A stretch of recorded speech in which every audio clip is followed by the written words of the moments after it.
All right, welcome to our first Zoom virtual remote taping of Plastic Surgery Untold. I'm your host, Dr. Johnny Franco, also known as Austin Plastic Surgeon, and I have the, I like to call it sometimes privilege, sometimes punishment of being joined by our celebrity cast here.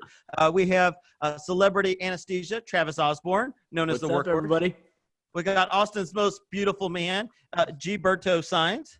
Buenos días todos. Oh my God. And then all the way from William the West Fuego. Coast, taking a little time out of his day to join us, we got Butts by Design, Dr. Matt Nykiel, and you can find him on Instagram at SoCal Plastic Surgeon. Well, thank you so much, Dr. Franco, and team. I'm happy to be here.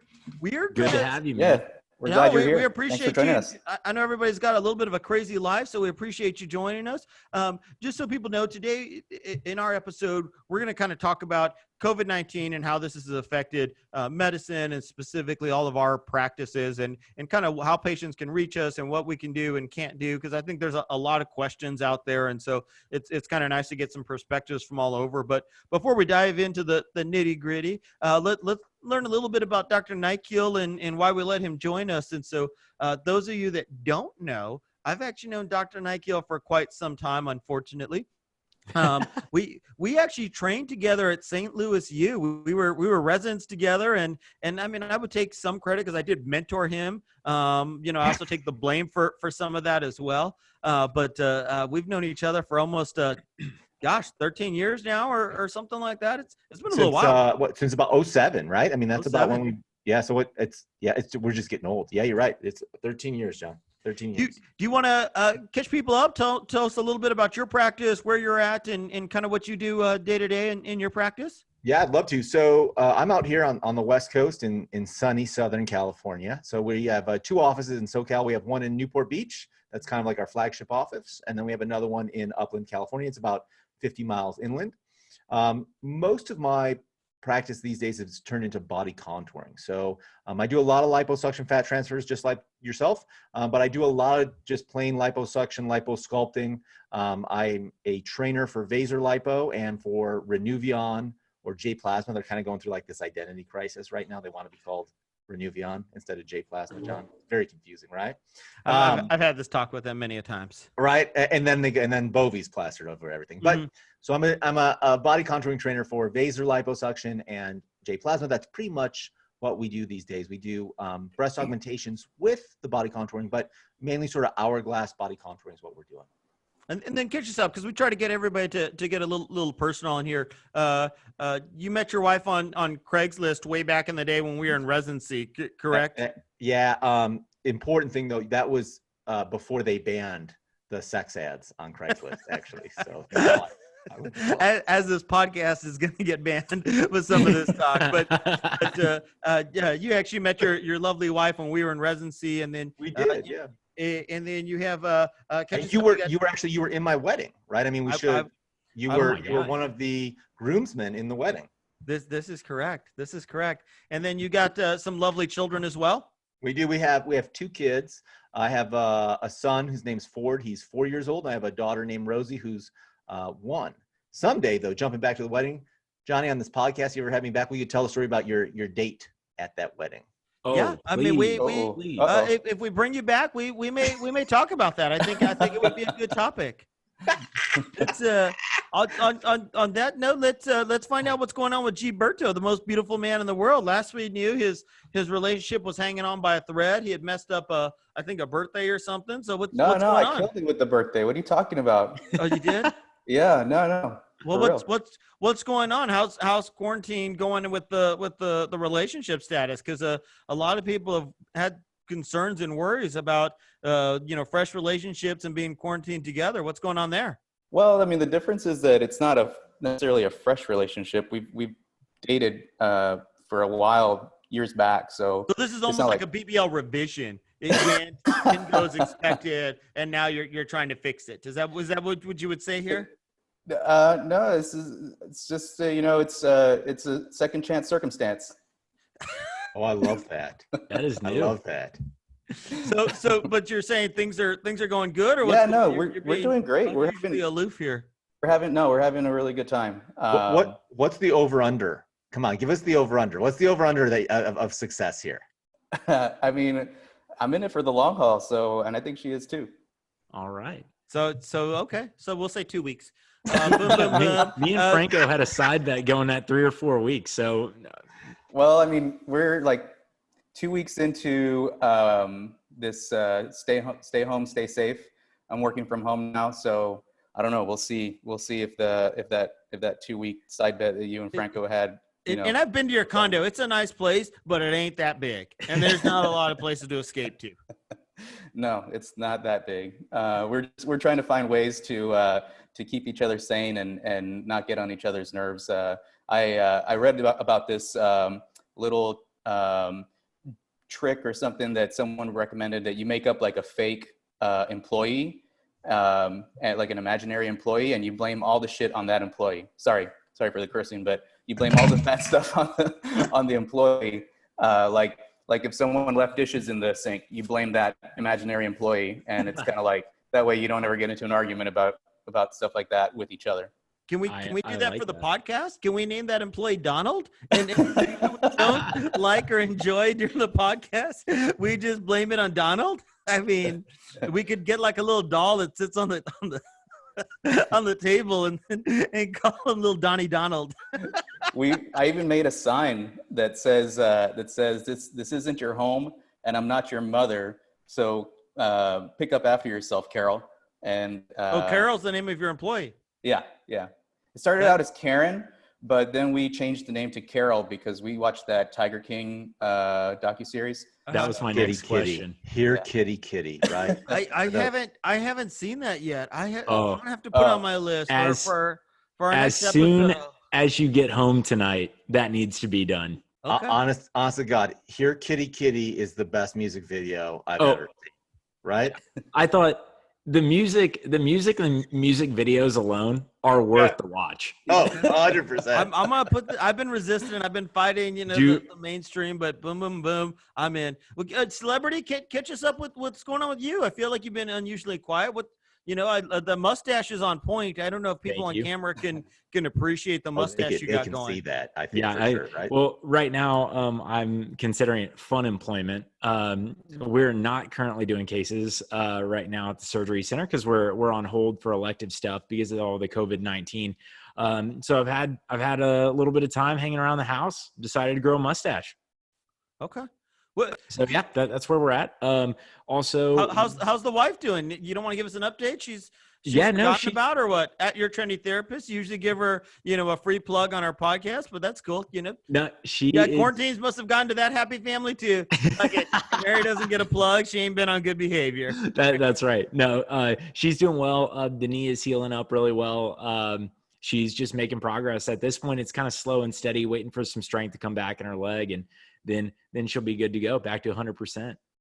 All right. Well, let's jump into it here. So, Dr. Nykiel, you're the guest, so we'll get you started with questions first, and let you hit us home here. But talk to me a little bit. What changes have you made as you're in Southern California in your office? Are you guys seeing patients right now? Are surgery still on hold for you? What's going on in Southern California right now? So right now, all non-essential elective surgeries are put on hold indefinitely. So I know Texas has, I think, like a initial time limit of the 22nd. Is that right? When you guys are thinking exactly, which is a little confusing because there's the 22nd, and then there's an executive order for a shelter in place till April 30th, and then another executive order for no schools to be open until May 4th. So there's a couple different timelines and deadlines there, and I think to everybody's point, all those dates are pretty fluid. Yeah, ours is indefinitely until basically they tell us it's off. So right now we're closed. We are doing virtual consults. So we are seeing a number of new people, talking to a bunch of new people virtually, and we're doing a lot of virtual follow-ups. If there's any type of emergency, of course, we'll see a patient in office. But otherwise, we're pretty much closed just for health and safety of everybody.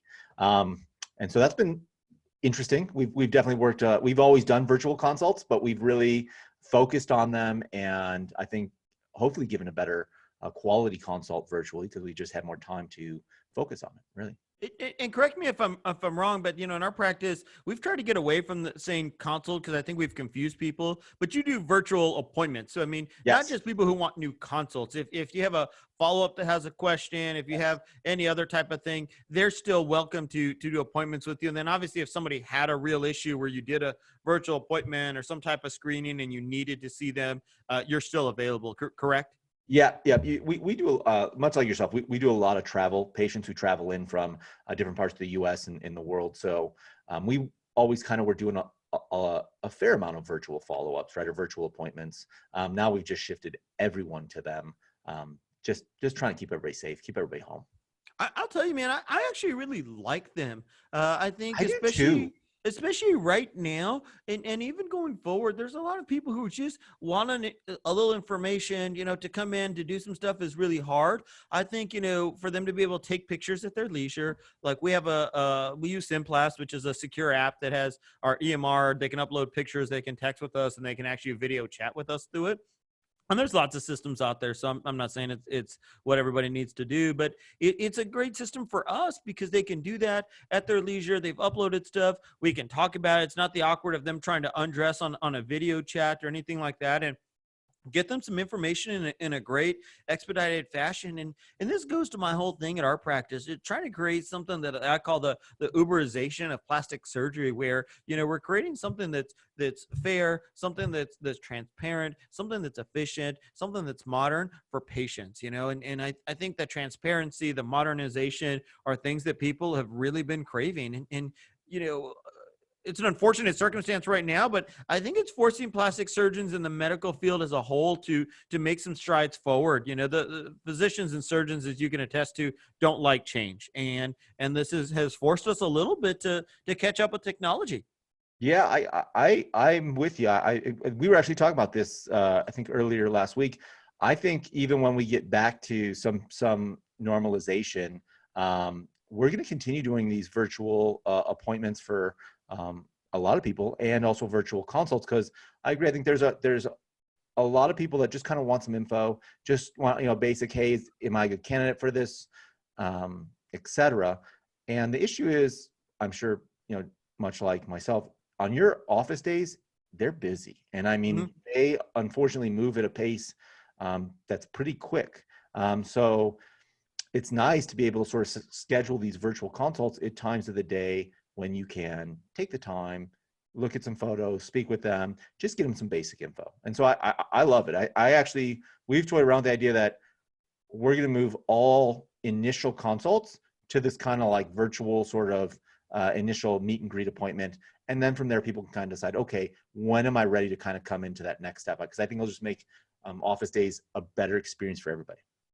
I like it. I'm pretty excited about it. Gilberto, what about you guys? And just so for people who don't know, and I don't know anyone in the world that wouldn't know you, but for the one or two people that don't, catch them up, because you're at a dermatology office. You guys are still open, but mostly telehealth. Correct. Yeah. So about 10 days ago now, I was given the official word to start working from home. Up until then, we were seeing or just emergent type stuff in the office. And so about a week and a half ago, there's a lot of dermatologic emergencies. There are a few. Just for clarification, Franco, just for clarification, there are like SJS. Is that what we're talking about? Stephen Johnson syndrome? Exactly. They're few and far between, but there are some. Because most people say, I'm going into dermatology because I want to take a lot of calls. Touche. But continue with your emergencies. They're big pimples. They're really big pimples, dude. Yeah. Allergic reactions and stuff like that. But now my supervising physician, because I'm a physician's assistant, my supervising physician is a Mohs surgeon. So he was doing a lot of cases in the office that were more aggressive type skin cancers and doing excisions and such on those. And I think now he's kind of cut back a significant amount. I'm doing virtual appointments from home, kind of like we're doing with this podcast. I basically log on through a different platform and talk to my patient. I have my nurse on the call with me. She's scribing my appointment or my visit information. and essentially we're just kind of continuing to see patients, virtually through from a distance. Okay. And celebrity, what do you got going on right now besides a mustache? Besides a mustache, we're just kind of gearing up. You alluded to it a few minutes ago. Here in Texas, we have a couple of mixed signals about when we're going to be able to ramp back up and when it is going to be safe to start doing elective procedures again. So still trying to figure that out. We're just kind of navigating the waters with everybody as we get more information. Obviously, the surgery center is closed right now. We do 95% cosmetic cases at the surgery center, which are elective. So right now, if it's not an essential service, it shouldn't be happening. So that's where we're at. Can we talk a little bit about why we put surgeries on hold? I know we've talked a little bit about this on our IG, but for those that don't like Instagram and like listening to our podcast instead, we can share some information about why. And I'll tell you kind of my thoughts, and then hopefully both Celebrity and Butts by Design can jump in here and give me their thoughts if I miss anything. But there's a couple reasons why we've put elective surgeries on hold. One is we don't know where the peak of this is going to be and what resources are going to be needed. And by resources, we can be talking about PPEs, personal protective equipment, mask, gloves, those type of things. Could also be talking about ventilators. We could even be talking about facilities that may be needed for overflow. And we could also be talking about personnel, whether somebody like Celebrity or myself or Dr. Nykiel or Gilbert, a PA would be asked to volunteer to help and take care of people. So those are a couple of the big issues. Also, we worry about if we do a surgery and let's say you have an issue a week or two later and you need to be hospitalized or you needed something. That's extraordinarily rare, but I can't say zero. We want to make sure that those facilities are available to you. So in my mind, those are some of the big reasons, aside from the overall just community benefit of doing our part to stop the spread. Because if somebody's taking care of you, if you're going to pick up prescriptions, if you're coming to our office, all those things are just introducing those type of systems. And so I think those are some big hurdles that we've done and why elective surgeries are put on hold. And then here, maybe a little bit later, we can get into some thoughts about changes going forward about how we're going to get back into stuff. Nykiel or Celebrity, any thoughts on that? Anything I missed? The only other thing I'd say is if you're using a surgery center, so I think you use a surgery center and one of my offices has a surgery center too. There's that risk that if you get one person in there that had, was an asymptomatic, patient, all of a sudden now, in a surgery center, you can have 30, 40 people go through that place in a day. It's just spreading to people that may or may not be the best or healthy candidate, healthy people either. It's just a spread issue too, I think, when you really look at it. Mm-hmm. When you said 30 or 40 in a day, you must be much faster and more efficient than Dr. Franco. That's actually one of the underlying themes I would like to. No, I'm just kidding, but I couldn't miss that opportunity. No, I think that's the biggest deal. We don't know when there are asymptomatic patients, and being that the incubation period is so unknown and could potentially be so long with COVID-19, 3 to anywhere to 14 days, I think is being what's been quoted in the literature. If you bring a patient like that in or a family member, you just don't know. And if all of a sudden now you infect the provider that's taking care of you, the nurses that are in the room, the one nurse in recovery, a tech that's in there, it just spreads like wildfire. Well, and I think this is going to be something that's going to be interesting. And I know Celebrity, you and I have talked about this before, but, figuring out how we want to reintroduce, surgeries into the world, because I think the idea that there's some light switch that's going to be turned on and off and we're going to get back into the world that we were before COVID-19 is not realistic. And so, that there's probably going to be some extra safety measures, and I don't want to get too much into it because I think nobody knows exactly what those are going to be, but yeah. I know we've talked about some ideas of what we would do at our surgery center previously. So, it'll be an interesting next kind of 6 weeks. Yeah. I think the biggest thing is going to be what testing is available. How that's going to be used at outpatient surgery centers or even in hospital settings. That's going to be very interesting because cosmetic surgery makes up a very small amount of elective surgeries that are done across in the world on a daily basis. So we're talking about orthopedic stuff, general stuff, ENT, whatever. I mean, anybody that needs something that is not life-threatening done is an elective surgery. So how do we test those people? How do we ensure that that's safe to move forward with? So yeah, tons of questions that are unanswered. I guess we'll know more once we kind of see the peak and the spread a little bit closer. And I think I told you, I've put my name down on the waiting list for one of the rapid test things for COVID-19, and, be obviously willing to share that with the other, plastic surgeons in town. And then again, that's its own logistical nightmare of trying to figure out how to do this and so forth. But we'll see. Obviously, we're way down on the list because rightfully so, they should go to, big hospitals and medical systems first. But I think we also need to be looking at how can we take care of our patients going forward as well. Nykiel, anything else? And then I don't want to belabor the point. We can move on to a new topic. No, I think I agree with everything that you're saying. I think a lot of it falls back to an answer that is a little unsatisfying and scary. But a little bit of it's just so unknown, right? This is such been a fast-moving virus that has moved really quickly. We're trying to catch up on research. We're trying to catch up on information, but we just don't have all the answers, right? So, I think a lot when we say, what are we going to do? A lot of us are kind of like, I don't know. We're going to have to sort of just wait and figure out what this does, how it does it, and we're making good strides, but we're just kind of in a weird wait and see pattern, right? I'd like to shift gears a little bit. We've been talking a lot about surgery, but other parts of this is kind of med spa treatments, injectables, Botox, facials, other things. And I'd like to see where most beautiful man Gilberto Sainz is on this and what their practice is doing in terms of their med spa treatments and injectables.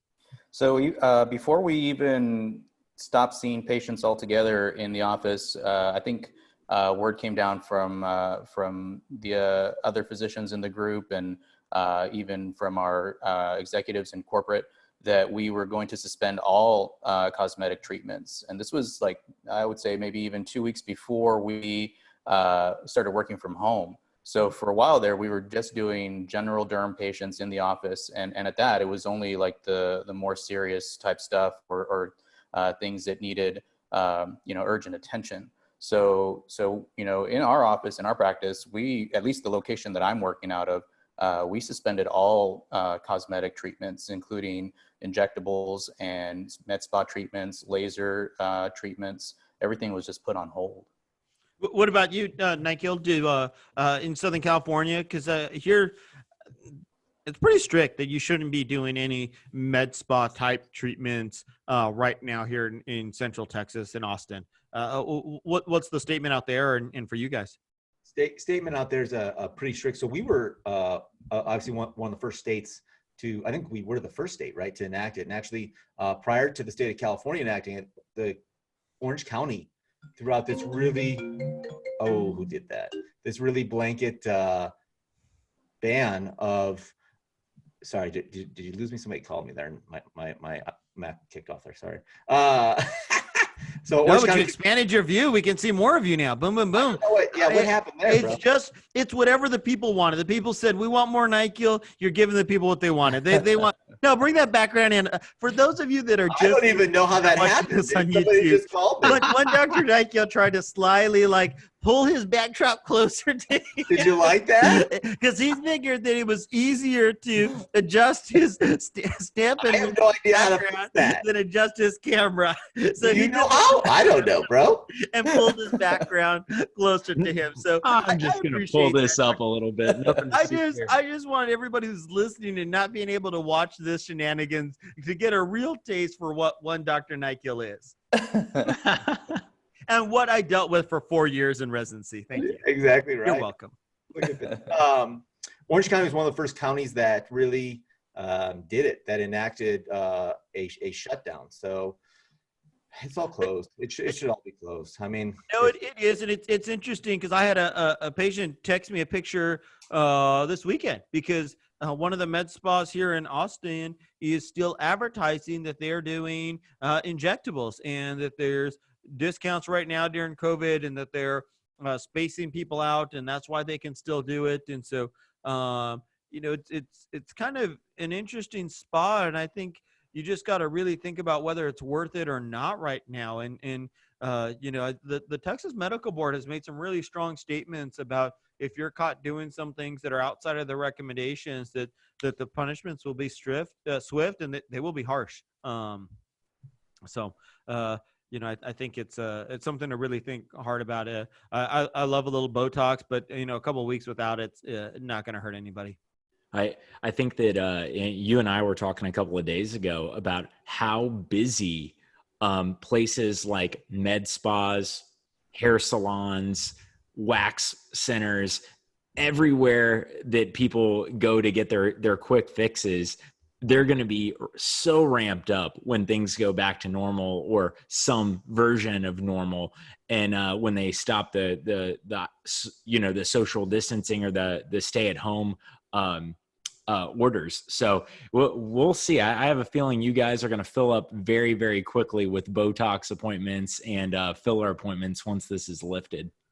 But I think that, for all three of us, Gilberto, myself, and Dr. Nykiel, unfortunately, I don't think there's a day coming in the near future where stuff's just going to go back to the way it was before. And to his point at the very beginning, I think they're still going to, and he's still adjusting his camera 45 minutes into this show and his background, just for those of you to watch. But he's got, for those that are listening, he does have the greatest step and repeat. I'm staring at a butt with a little like pink heart upside down right behind him. And so it's actually phenomenal. So if you guys are just listening on us, you can check us out on YouTube at Austin Plastic Surgeon, and we'll get this video up and you can see what Dr. Nykiel's got going on his Butts by Design. Or if you want to go to his website or Instagram at SoCal Plastic Surgeon, I'm sure you could see this phenomenal design he's got, just that he's adjusted 16 times. My video took a crap on itself after the phone call. But so I think to your point, we're going to have to do a lot of things to do this. I think we're still going to have our set protocol and probably have to adjust it of alternating in-office visits with follow-ups that are virtual. I think doing some, all those people that are comfortable to some level doing some virtual initial consultations, probably maybe either expanding hours or doing something to space out injectables. You and I, Dr. Nykiel, talked about, even opening up Saturdays, whether that's for surgeries or patients, again, just in an effort to space people out. I think the days of trying to see 30 people in, regular office day, one right after another with a standing room only waiting room is going to be really hard and probably frowned upon. That's one of the reasons why we, really were like, this needs to close down. Because my office, I'm sure, is a lot like yours. We just had, depending upon the time of day, there'd be just a packed waiting room with people just standing around. It's not safe. Question. I think things are going to change moving forward. From protocols and just standard of care and things of that nature. I just think this was a big wake up call for everyone. I want to try and finish on a positive note before we get to some fun stuff here. What are a couple of positives that, through this horrible crisis that we're going to take as a medical community out from this? If we want to just go around the room and start with maybe celebrity anesthesia, as he's been unusually quiet.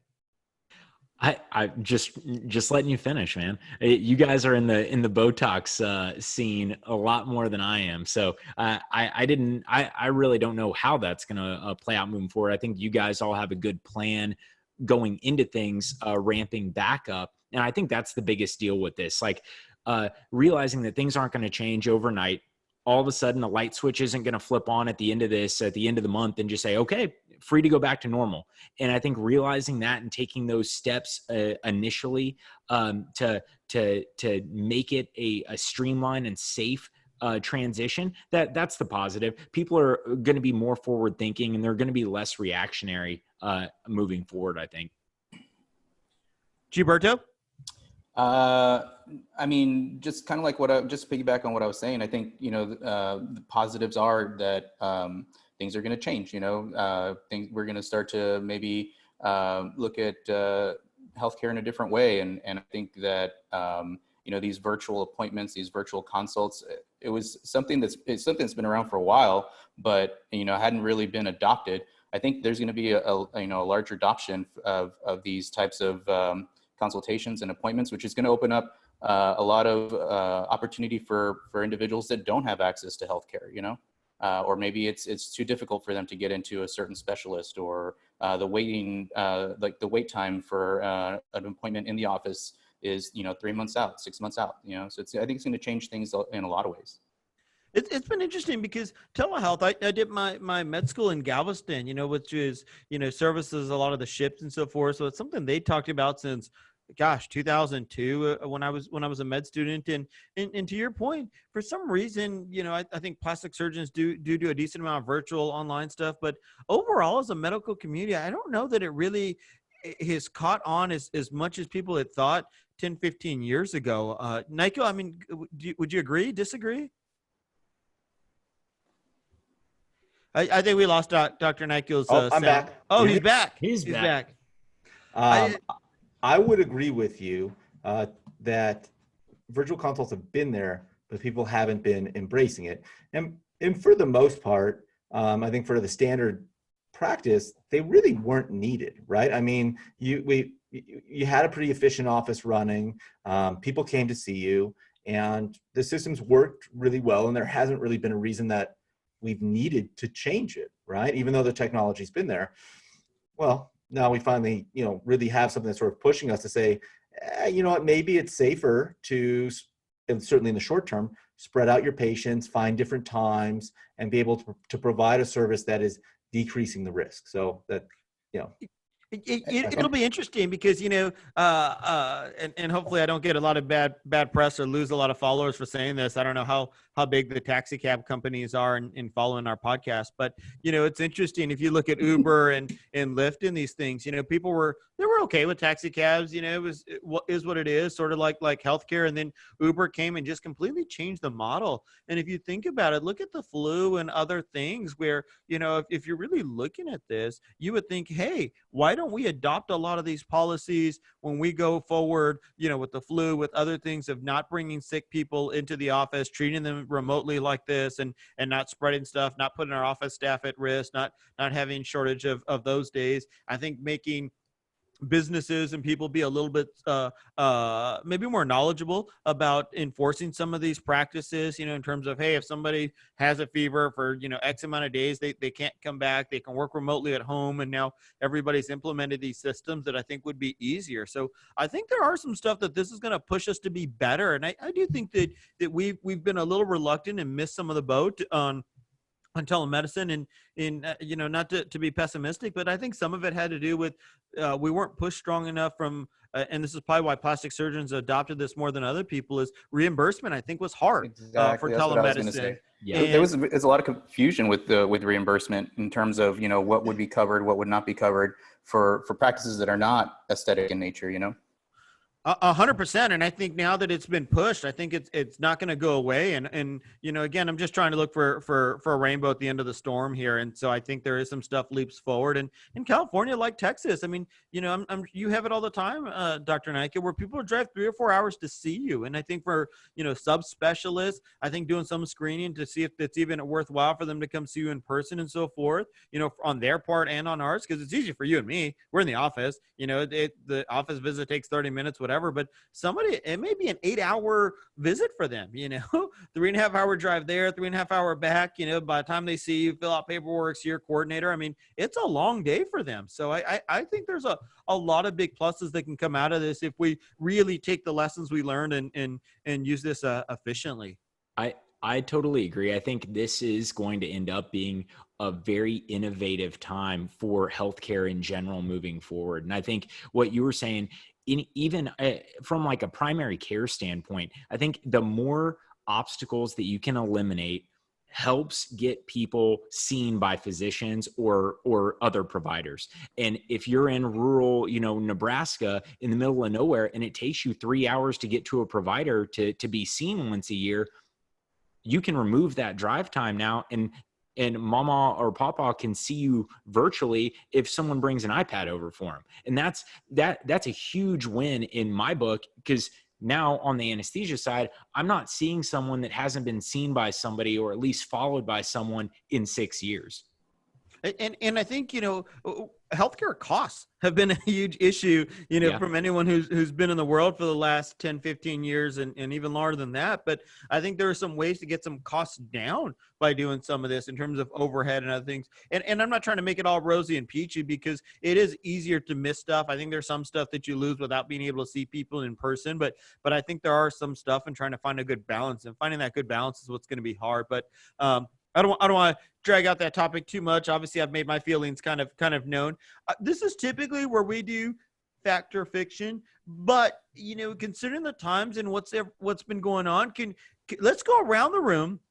Let's have everybody give us their top 3 things that they're doing to pass the time when they're quarantined at home. Celebrity, want to kick us off? Top 3 things. All right. Number 1, mustache growing. I took this time very seriously. I've been trimming around it. I've been using some scissors here and there just to keep it out of my top lip. But yeah, I've been taking that pretty seriously. One of the other things that I've done, I was watching this guy. His name is Nick Bare, Bare. He has a company here in Austin, Bare Nutrition something. Did he pay any advertisement rights? Because if not, we may have to bleep that out. Yeah, sorry. He makes everything super public on his YouTube channel. He's got like 500,000 subscribers, big time dude. Anyway, he went from bodybuilder / like ex-military to an endurance athlete. So I started watching some videos and decided I'm going to run a half marathon. So I put myself on a 10-week training regimen, and I'm a week in. I'm actually going to run 7 miles after this. So decided to go all in. Boom. Those are some good ones. Yeah. G Berto? Half marathon. That's intense. I know. That's right. Go big or go we're moving home. on. We're moving on quickly. G Berto. Yeah. What am I doing? Trying to get organized. Exciting. That's exciting. No wonder this Getting myself- relationship is on fire. You guys are just, damn, you guys are killing it. That sounds, gosh, I kind of want to come over. That's been so much fun.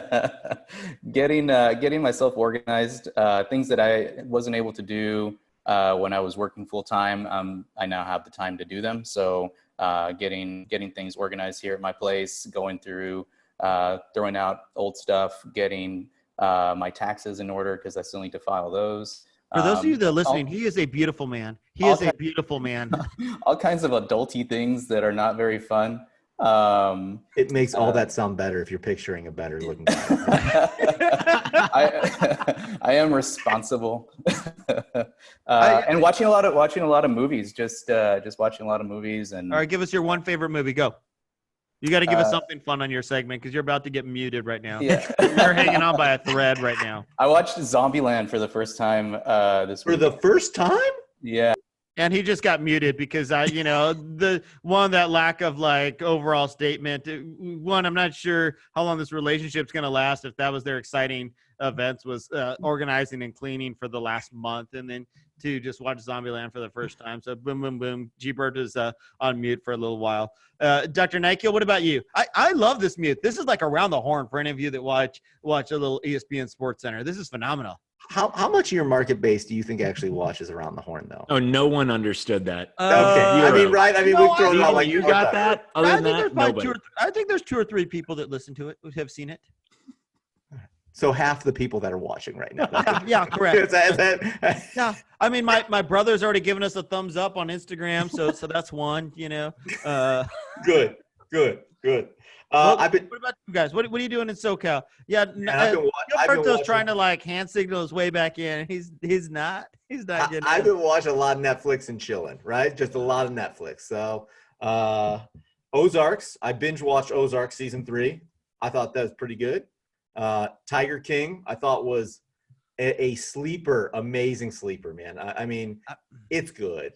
I've been fighting the Tiger King, but you guys have talked me into it, so I'm gonna have to. You're not gonna be disappointed. The guy's in jail right now, and he literally said the 2 actors he wants to play himself are either one Brad Pitt, or who's a close second to Brad Pitt, David Spade.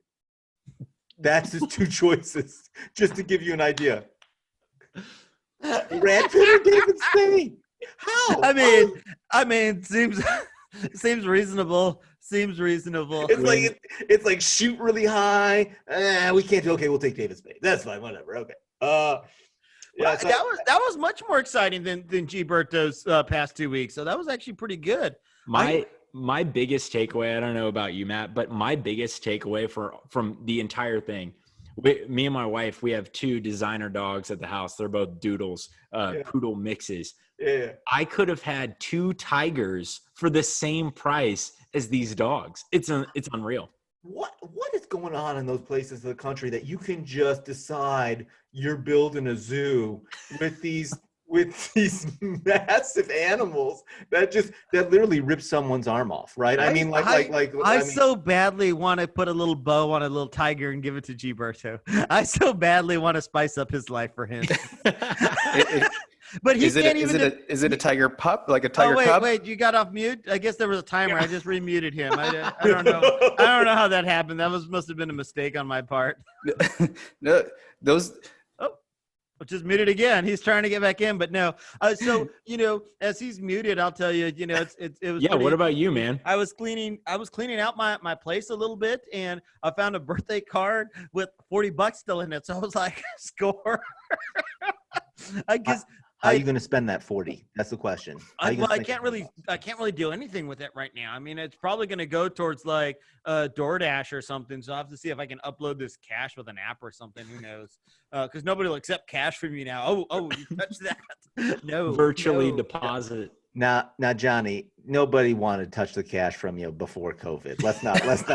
I mean, I know, but it makes me feel a little bit better. You know what else I've broken back out? I played it over the holidays when I had my brother's little girls here at my house. But have you guys ever heard of Oculus? It's like by Facebook, Yes. the virtual. Maybe I'll post a little clip of me doing a little boxing or a little something on this virtual VR game stuff. So.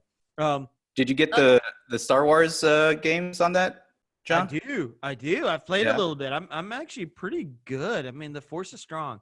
The force is strong with this one.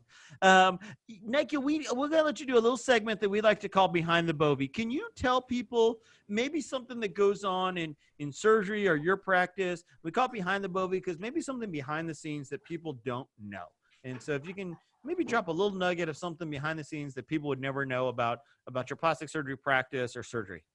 So I think this is a great little segment. So one of the things that goes on behind the scenes is I think everybody comes in, they do the initial consult, they meet with the patient care coordinator, they'll do your pre-op appointment, but you don't realize all the legwork that goes in, all the staff, getting your labs, going over labs, making sure that all of your right garments or pillows or medications are all ordered, packaged up, ready to go, double checked at our office by 2 different people, and then sent by a third over to the surgical location.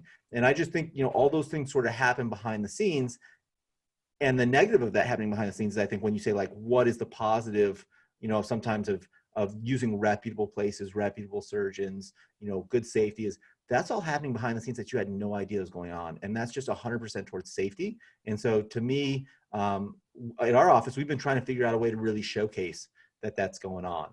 So I think that's a really cool thing that happens behind the scenes that sort of you're not aware, and that's great. You shouldn't be, but it's just safety checks going on all over the place. I think that's a great one. That's a great one. And the amount of work, like you and I are only in the office 2 days a week typically because we're out for the other days, but I don't think people realize how busy the office staff team is on the other days that we're not there.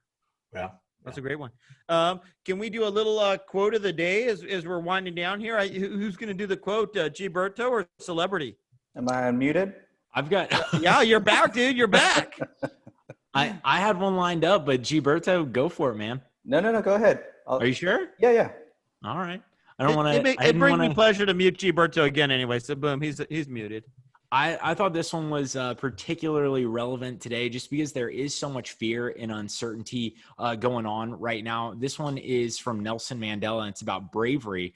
He said that I learned that courage was not the absence of fear, but the triumph over it. The brave man is not he who does not feel afraid, but he who conquers that fear.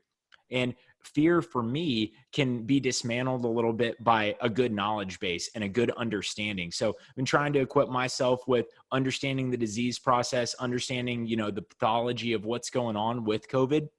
how to protect ourselves and how to be as safe as we can moving forward.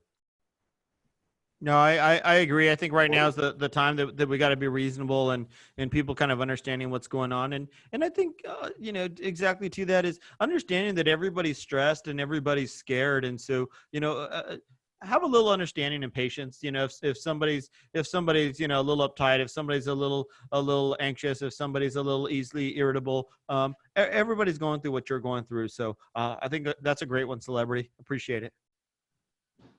Any final take home points from any of our celebrity crew here? I just want to thank you for having me on, man. I just like to take the time. Dr. Nykiel, I appreciate you coming, and I appreciate everyone being on. And Dr. Nykiel, as long as you can figure out your backdrop, we may have you on for another episode. My God, what happened there? The aspect ratio just changed. It did, but I'm glad that you were able to get that fixed on the fly. It's because I got such long arms. Look at that. You don't even look. I'm just out of scene right now. Just moving. But in all seriousness, we're actually going to have Dr. Nykiel back for another episode. He's he alluded to earlier. He's actually a trainer for J-Plasma Renuvion, and one of the big questions we always get is about skin tightening. So that'll be in an upcoming episode that we're going to have Dr. Nykiel with us again. So I appreciate everybody listening. I appreciate everybody tuning in. You guys can download us anywhere you get your favorite podcast. So iTunes, iHeartRadio, Pandora, Spotify. #1 podcast in the world as voted by us. Boom. Thank you. See you guys. See ya. Bye-bye.